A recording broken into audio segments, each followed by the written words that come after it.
Hello friends, मेरे एक नई वीडियो में आपका स्वागत है।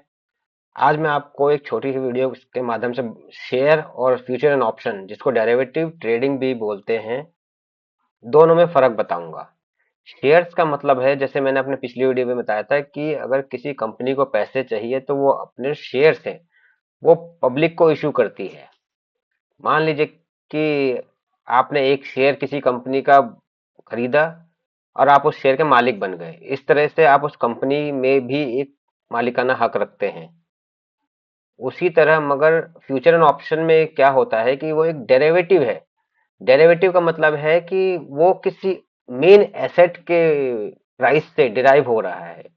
मतलब कि रिलायंस इंडस्ट्रीज है, जैसे उसका शेयर का भाव 1300 रुपये चल रहा है, तो जो रिलायंस इंडस्ट्रीज का फ्यूचर होगा, वो भी, या ऑप्शन होगा, उसका प्राइस भी, जो मेन शेयर है, जो 1300 के भाव पे चल रहा है, उसी के से ही मूव होगा।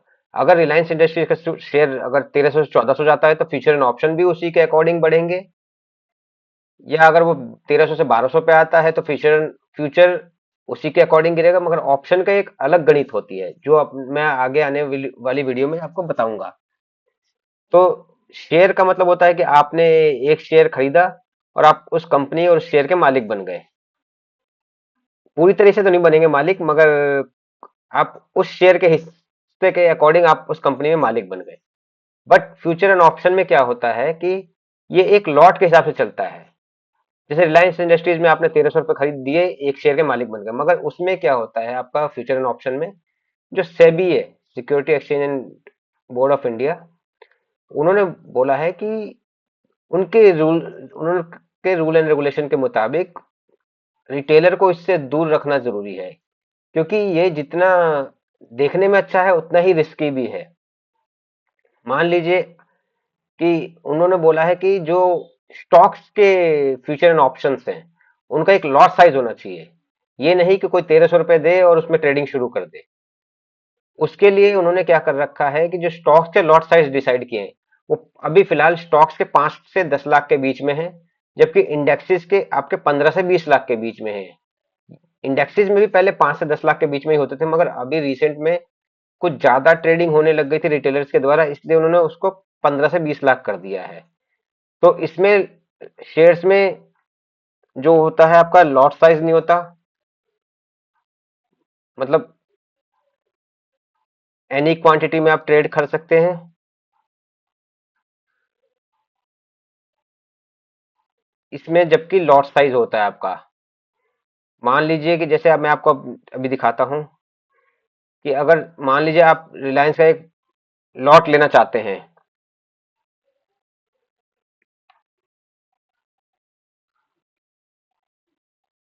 ये देखिए, मान लीजिए आप एक रिलायंस का लॉट लेना चाहते हैं, तो इसमें क्या होता है कि एक्सपायरी भी होती है फ्यूचर एंड ऑप्शन में, जो स्टॉक्स में महीने की आखिरी गुरुवार को होती है। अगर गुरुवार को छुट्टी है, तो वो बुधवार को होगी। तो अब मैं आपको दिखाता हूं, जैसे ये आप देखेंगे कि रिलायंस का फ्यूचर है, जिसकी एक्सपायरी होती है 30/1 को। मतलब ये फ्यूचर एक्सपायर हो जाएगा। तो ये इसका प्राइस होता है, जैसे मान लीजिए अभी रिलायंस 1300 रुपये चल रहा है, तो उसमें अगर अगले एक महीने में कोई डिविडेंड आने वाला है, तो उसको घटा दिया जाएगा, फ्यूचर प्राइस उसके हिसाब से चलेगा। और अगर कुछ और अच्छा होने वाला है, मार्केट को लगता है कि कुछ ज्यादा वॉलेटिलिटी बढ़ने वाली है, कुछ कंपनी में अच्छी खबर आने वाली है, तो उसके हिसाब से प्राइस जो होता है, स्टॉक प्राइस से ज्यादा रहता है।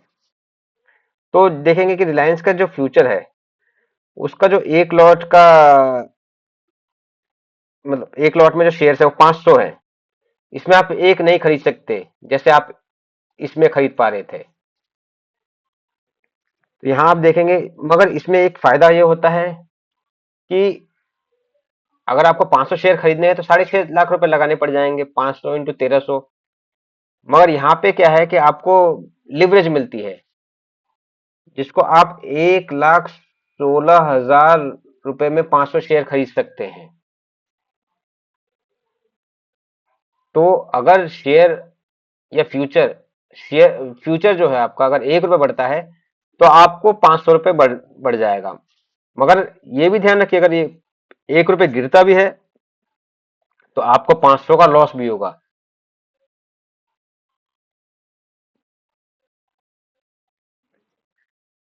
तो इसके ये लॉट के हिसाब से ट्रेडिंग होती है।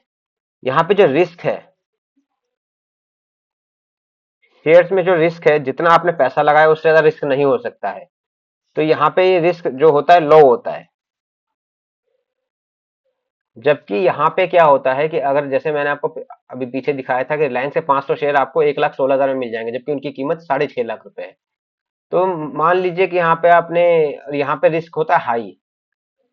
उसका कारण क्या है कि आपने 1,16,000 लगा के अगर मान लीजिए 500 शेयर ले लिए, और रिलायंस अगर वहां से 200 रुपए गिर जाता है, तो 200 मतलब है कि आपको सीधे सीधे 1 लाख रुपए का लॉस हो जाएगा। और आपकी जो कैपिटल है 1,16,000 में से आपको 16,000 रह जाएगी, मगर ये 16,000 तक एक्सचेंजेस और जो ब्रोकर्स हैं आपका इंतजार नहीं करते हैं। वो आपकी पोजीशन को पहले ही काट देते हैं अगर आप मार्जिन नहीं जमा कराते हैं। यहाँ पे जो रिवार्ड होता है वो एज पर मूवमेंट होता है। जैसे जैसे शेयर मूव होगा वैसे वैसे आपको रिवार्ड मिलेगा यहाँ पे। मगर यहाँ पे जो रिवार्ड होता है वो हाई होता है, क्योंकि ड्यू टू लिवरेज। यहाँ पे होल्डिंग पीरियड जो होता है यहाँ फिक्स नहीं है,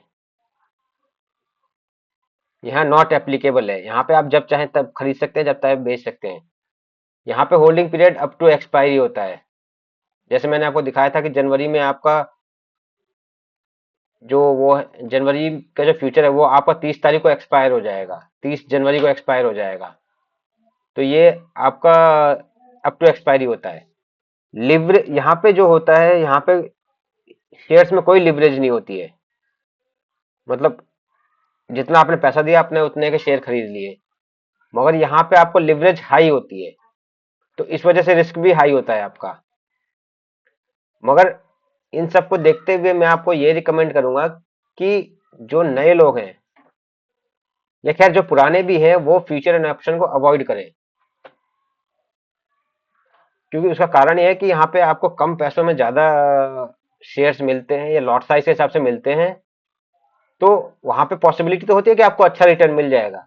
मगर मान लीजिए किसी भी कारणवश मार्केट हमेशा सरप्राइज करने के लिए तैयार रहता है। आपने आज पोजीशन लिया और कल को रिलायंस इंडस्ट्रीज 100 रुपए गिर गया, 200 रुपए गिर गया, तो आपकी पूरी की पूरी कैपिटल साफ हो जाएगी। और ऊपर से अगर एक्सपायरी आ गई बीच में तो आपकी पोजीशन ऑटोमेटिकली कट जाएगी। जबकि शेयर्स में आपका ऐसा बिल्कुल नहीं है। यहाँ पे आप जब तक चाहें, अगर मान लीजिए आज रिलायंस इंडस्ट्री 200 रुपए गिर जाता है, 6 महीने बाद 1 साल बाद वापस अपने प्राइस पे आ जाएगा, तो आप उसको अब दोबारा प्रॉफिट में बेच पाएंगे। तो मेरी आप सबको सुझाव ये है कि फ्यूचर एंड ऑप्शंस में आप ट्रेडिंग ना करें। मेरा इस वीडियो बनाने का मकसद था कि मैं आपको इसके बीच का डिफरेंस बता पाऊं। तो बाकी मैं अपने अगले वीडियो में आपको ऑप्शंस के बारे में बताऊंगा, क्योंकि फ्यूचर एक सिंपल मेथड पे काम करता है जो स्टॉक के प्राइस के साथ साथ मूव होता है। उसमें कुछ प्रीमियम भी होता है फ्यूचर में जो टाइम के साथ साथ आपका गलता है। तो मैं आपको इसके बारे में बताऊंगा अपने अगले वीडियो में। और ऑप्शंस एक बहुत बड़ा सब्जेक्ट है जिसके लिए मेरे को शायद काफी सारे वीडियो बनाने पड़े आने वाले टाइम में। तो चलिए मैं आपको धीरे धीरे बताता रहूंगा। बने रहिए इस चैनल पे। धन्यवाद।